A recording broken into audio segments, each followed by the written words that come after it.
আমি আমার বাবার বাড়ির বা শ্বশুর বাড়ির কারোরটাই আশা করি না। আমি আশা করি আমার স্বামীর। কারণ আমি জানি দেবার মালিক তো আল্লাহ। তাই আল্লাহর কাছে আমার স্বামীর সুস্থতা কামনা করি। কারণ আমার স্বামী সুস্থ থাকলে আমাদের ছোট্ট ছোট্ট আশা, আকাঙ্ক্ষা, ইচ্ছে, অনিচ্ছে সব একটু একটু করে পূরণ করবে।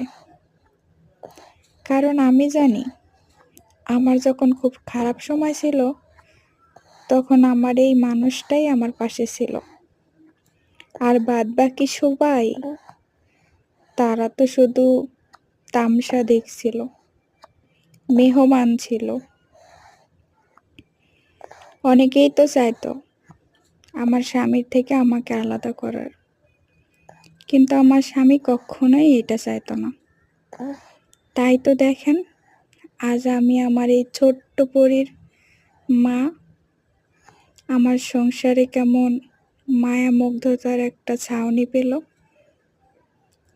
আমার অনেক আশা, অনেক ইচ্ছে, আমার একটা ছোট্ট বাড়ি হবে, আমার নিজের সংসার হবে, আমার ইচ্ছে অনিচ্ছার দাম থাকবে, যেখানে কাউকে কোনো কৈফিয়ত দিতে হবে না। কেউ যেন আমায় বলতে না পারে বাড়ি থেকে বের হওয়া, কে করে দিছে এই বাড়ি, কার বাড়ি।